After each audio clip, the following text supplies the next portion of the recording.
जानकारी मिलने के बाद वैज्ञानिक ये मानने लगे थे कि ब्रह्मांड में केवल हमारी आकाश गंगा ही मौजूद है और हमारी आकाश गंगा ही ब्रह्मांड है।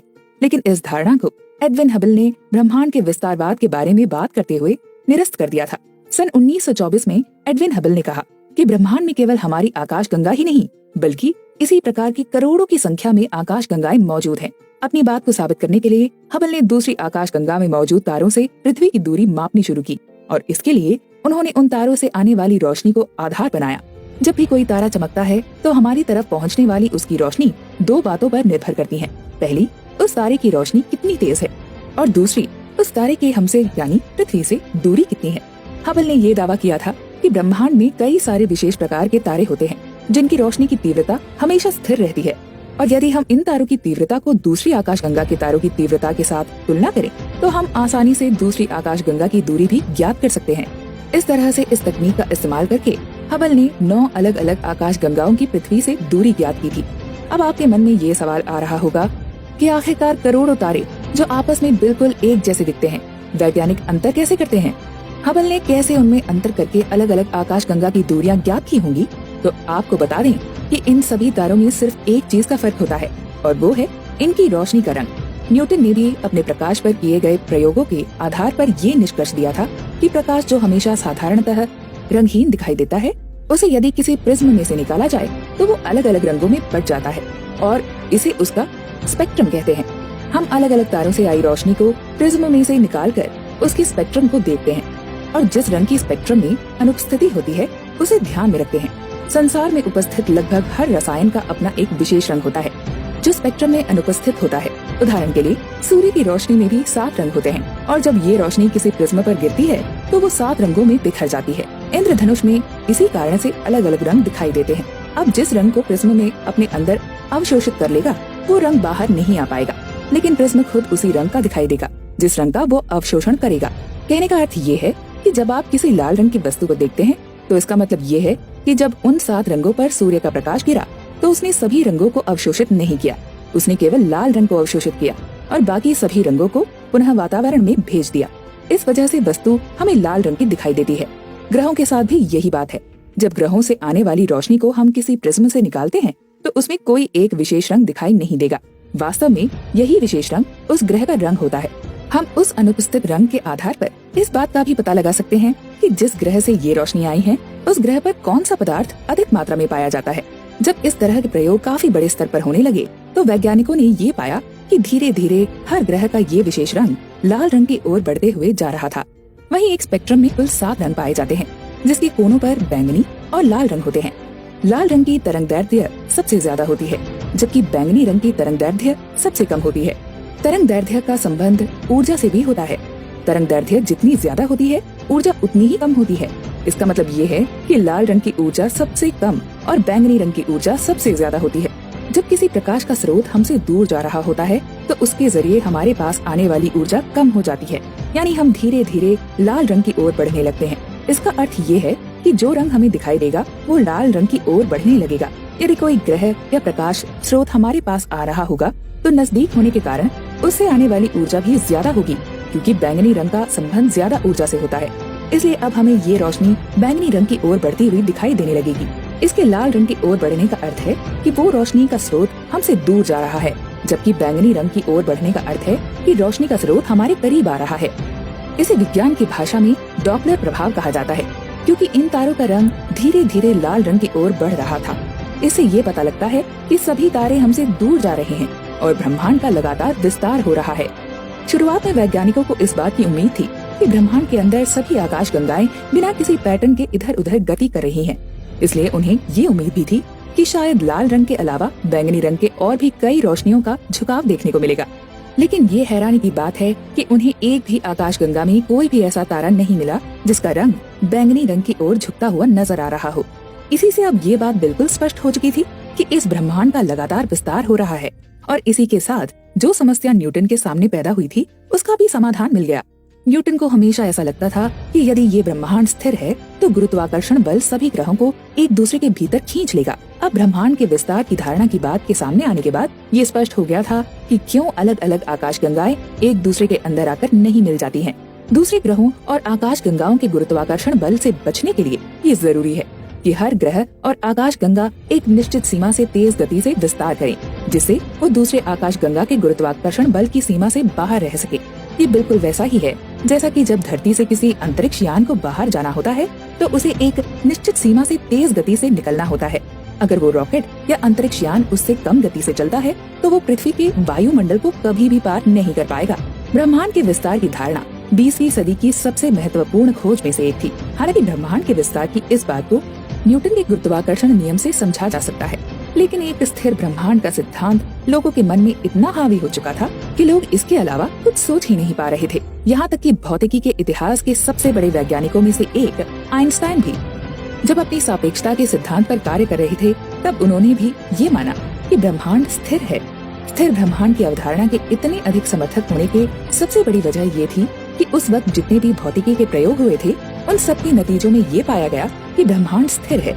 चाहे वो प्रकाश की गति को मापना हो या फिर ग्रहों की गति को, किसी भी तरीके से ऐसा प्रतीत नहीं हो रहा था कि ब्रह्मांड गतिशील है, क्योंकि शुरू से ही लोग ये मान रहे थे कि ब्रह्मांड एक बंद गोला है जिसका एक निश्चित अंत है और उसके भीतर सभी प्रकार की आकाशगंगाएं और ग्रह इत्यादि मौजूद हैं।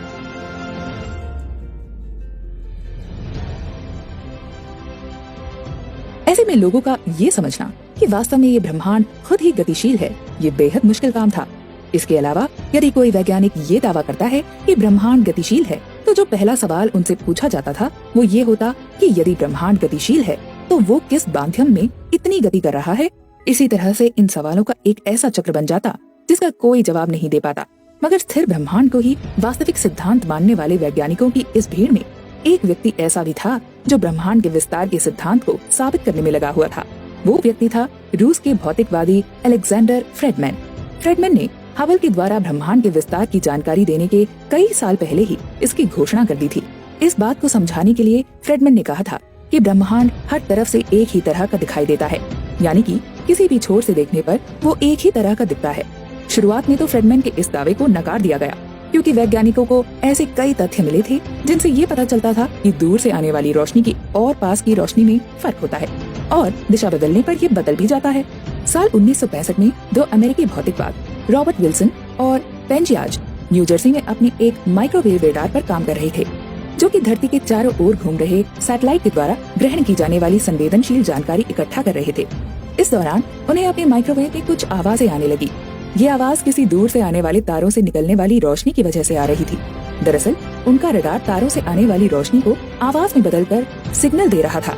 जब विल्सन और पेंजियास ने देखा कि जैसे जैसे रोशनी का स्रोत दूर या पास में होता है तो आने वाली आवाज में भी परिवर्तन सुनाई देता है, तो उन्हें ये विचार आया कि वो इसका प्रयोग ये जानने में कर सकते हैं कि ब्रह्मांड दोनों ओर से एक ही तरह का है या अलग अलग। इसके बाद उन्हें ये नतीजे देखकर बहुत हैरानी हुई कि किसी भी दिशा से आने वाले रोशनी के कारण पैदा होने वाली आवाज बिल्कुल भी अलग नहीं थी। वहीं इससे ब्रह्मांड के दोनों ओर से एक जैसा होने की धारणा पर एक और मुहर लग गया। इस खोज के लिए दोनों वैज्ञानिकों को साल 1978 में नोबेल पुरस्कार भी दिया गया था। ब्रह्मांड हर ओर से एक तरह का है। इस बात से ये भ्रम भी दिमाग में पैदा होता है कि शायद हमारी पृथ्वी इस ब्रह्मांड का केंद्र हो।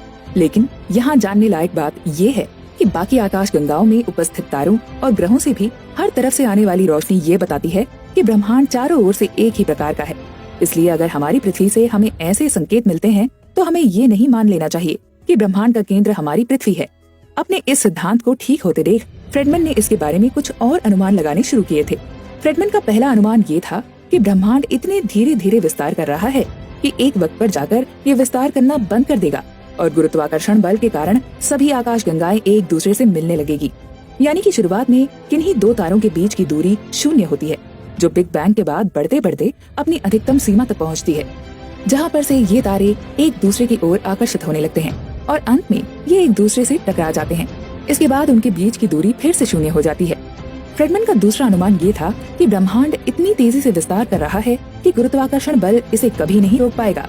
हालांकि लगने वाले बल के कारण इसकी फैलने की गति थोड़ी धीमी जरूर पड़ती है, लेकिन ये उसे कभी भी रोक नहीं पाएगी। वहीं अंत में सभी आकाश गंगाएं एक दूसरे से दूर जाती रहेंगी। फ्रेडमैन का तीसरा अनुमान ये था कि ब्रह्मांड केवल इतना तेज विस्तार कर रहा है कि वो दो आकाश गंगा में होने वाली टक्कर से बच सके। फ्रेडमैन के पहले अनुमान से उस वक्त के वैज्ञानिकों ने एक बहुत ही रोचक और शानदार संभावना बताई थी। उन्होंने कहा था कि शायद ब्रह्मांड की सभी आकाश गंगाएं एक दूसरे से इतनी आकर्षित होने लगती हैं कि ब्रह्मांड एक बंडल की भांति मुड़ने लगता है और अंत में अपने ही दूसरे छोर से मिल जाता है। इस तरह से ब्रह्मांड एक ऐसी सतह बन जाता है जिसका कोई अंत नहीं होता है। अब सवाल ये उठता है कि फ्रेडमैन ने इन सभी अनुमानों में कौन सा अनुमान हमारे ब्रह्मांड को ठीक ठीक बताता है? क्या हमारा ब्रह्मांड एक दिन फैलते फैलते सिकुड़ना शुरू कर देगा या फिर ये हमेशा के लिए ऐसे ही विस्तार करता रहेगा? ये जानने के लिए हमें सबसे पहले ब्रह्मांड की आज की विस्तार दर के बारे में जानना होगा और हमें ये भी देखना होगा कि ये दर निश्चित समय के बाद कितना कम हो रही है। ब्रह्मांड की विस्तार दर को हम डॉपलर प्रभाव की सहायता से समझ सकते हैं। वहीं वैज्ञानिकों के द्वारा आज तक जो सभी प्रयोग किए हैं उसे हम ये कह सकते हैं कि ब्रह्मांड के विस्तार होने की दर 5 से 10% प्रति 1 अरब साल है। इसके अलावा यदि हम अपने ब्रह्मांड के सभी ग्रहों और उपग्रहों के कुल भार को देखें तो ये भार भी उस भार से कई गुना कम है जो ब्रह्मांड के विस्तार को रोकने के लिए आवश्यक है।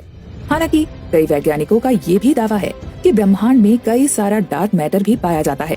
डार्क मैटर ऐसा पदार्थ होता है जिसे हम किसी भी यंत्र द्वारा या हमारी आंखों द्वारा देख नहीं सकते हैं और उसे छू भी नहीं सकते हैं, लेकिन इसका भी अपना भार होता है और वैज्ञानिक भी इस बात से पूरी तरह से इनकार नहीं करते हैं कि ब्रह्मांड में डार्क मैटर के अलावा भी कोई दूसरा प्रकार का मैटर उपस्थित नहीं है।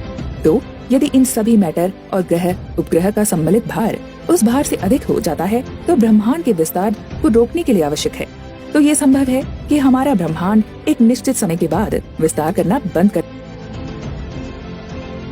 सकता है।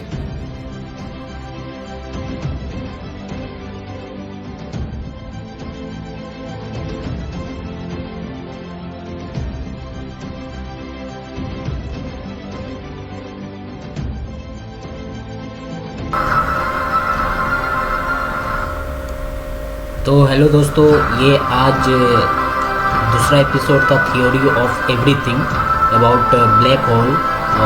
ये महान वैज्ञानिक स्टीफन हॉकिंग के लाइफ के बारे में अभी हमारा सीजन चल रहा है, सीरीज चल रहा है। तो अगर आपको ये वीडियो अच्छा लगे तो प्लीज़ चैनल को सब्सक्राइब कर दें, लाइक करें, शेयर करें। और इस एपिसोड में आपको हर चीज़ सुनने, आपको थ्योरी ऑफ एवरीथिंग के ब्लैक होल कैसे बना, कैसे उसका इन्वेंशन हुआ, कैसे वो पता चला, कितना टाइम लगा स्टीफन हॉकिंग को उसके बारे में पता करने में, और स्टीफन हॉकिंग की लाइफ में ऐसा क्या हुआ जो वो लाइफ टाइम व्हील चेयर पे ही रहने को मजबूर हुए। तो ये सारी चीज़ें आपको इस एपिसोड में सुनने को मिलेगा आगे। और ये हमारा दूसरा एपिसोड था और आगे अभी और भी एपिसोड आने बाकी है। तो अगर आपको अच्छा लगे तो प्लीज़ चैनल को सब्सक्राइब कर दें, लाइक करें, शेयर करें और दोस्तों के साथ शेयर करना न भूलें। धन्यवाद। को रोकने के लिए आवश्यक है। तो ये संभव है